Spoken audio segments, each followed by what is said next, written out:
जुलूस के दौरान टैगोर ने जब एक मस्जिद के अंदर मौलवियों को राखी बांधने का प्रस्ताव रखा तो लोग घबरा गए। राखी पूर्णिमा भी 16 अक्टूबर को पड़ी। टैगोर ने इस त्योहार का इस्तेमाल ब्रिटिश हुकूमत को मजहबी एकता का संदेश देने के लिए किया।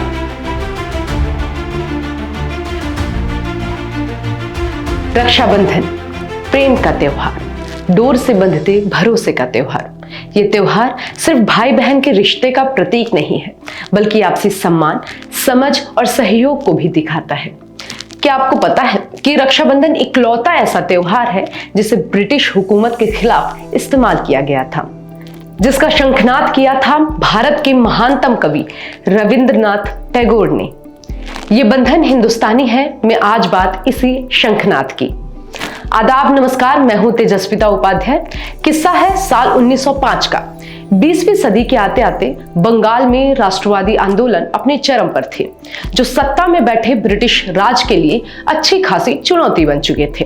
अपनी कुर्सी संभालने के लिए और आंदोलनों को कुचलने के लिए ब्रिटिश हुकूमत ने बंगाल को बांट देने की चाल चलना मुनासिब समझा। डिवाइड एंड रूल यानी बांटो और राज करो की नीति के तहत उन दिनों ब्रिटिश भारत के वायसराय और गवर्नर जनरल लॉर्ड कर्जन ने बंगाल के विभाजन का ऐलान कर दिया। आपको बता दें कि तब के बंगाल में आज का पश्चिम बंगाल, बिहार, उड़ीसा, असम और वो इलाका भी शामिल था जो आज बांग्लादेश है। बंगाल का पूर्वी हिस्सा मुस्लिम बहुल था, जबकि पश्चिमी हिस्से में हिंदू समुदाय की आबादी ज्यादा थी। लॉर्ड कर्जन की बंगाल विभाजन योजना के तहत असम के साथ ढाका, त्रिपुरा, नोआखाली, चटगांव और मालदा जैसे इलाकों को मिलाकर पूर्वी बंगाल और असम नाम का एक नया राज्य बनना था। बंगाल के विभाजन का आदेश अगस्त 1905 में पास हो गया, जिसे लागू किया गया 16 अक्टूबर 1905 को। ब्रिटिश सरकार ने हवाला दिया कि ऐसा उसे मजबूरी में करना पड़ रहा है, इससे प्रशासनिक कामकाज बेहतर होगा। लेकिन स्थानीय लोगों ने इसमें छिपी साजिश की गंध भाप ली थी। देश भर में लोगों ने अपने अपने स्तर पर बंटवारे का विरोध करना शुरू कर दिया, लेकिन बंगाल में इस विरोध ने एक अलग और अनोखा रास्ता अख्तियार किया। इस रास्ते की मुखबिरी कर रहे थे रविंद्रनाथ टैगोर। टैगोर ने ऐलान किया कि बंटवारे के दिन यानी 16 अक्टूबर को राष्ट्रीय शोक दिवस मनाया जाएगा। बंगालियों के घर में उस दिन खाना नहीं बनेगा। 1905 में राखी पूर्णिमा भी 16 अक्टूबर को पड़ी। टैगोर ने इस त्योहार का इस्तेमाल ब्रिटिश हुकूमत को मजहबी एकता का संदेश देने के लिए किया। उन्होंने कहा, हिंदू और मुसलमान एक दूसरे को राखी बांधे और शपथ लें कि जीवन भर एक दूसरे से सुरक्षा का एक ऐसा रिश्ता बनाए रखेंगे जिसे कोई तोड़ ना सके। 16 अक्टूबर को टैगोर ने गंगा में डुबकी के साथ अपना दिन शुरू किया। गंगा किनारे से उनकी अगुवाई में एक बड़ा जुलूस निकला। टैगोर कोलकाता की सड़कों पर चलते जा रहे थे और जो भी उनके साथ मिल रहा था उसे राखी बांध रहे थे। टैगोर अपने साथ राखियों का गट्ठर लेके चले थे।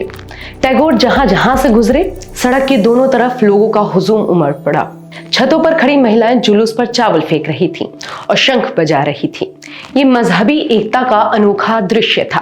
टैगोर के साथ चल रहे लोग इस मौके पर उनका गीत अमार सोनार बांग्ला गा रहे थे। टैगोर बाय फायरसाइड टाइटल की किताब में ए मजुमदार ने इस ऐतिहासिक घटना का विस्तार से जिक्र किया है। जुलूस का एक किस्सा बेहद दिलचस्प है।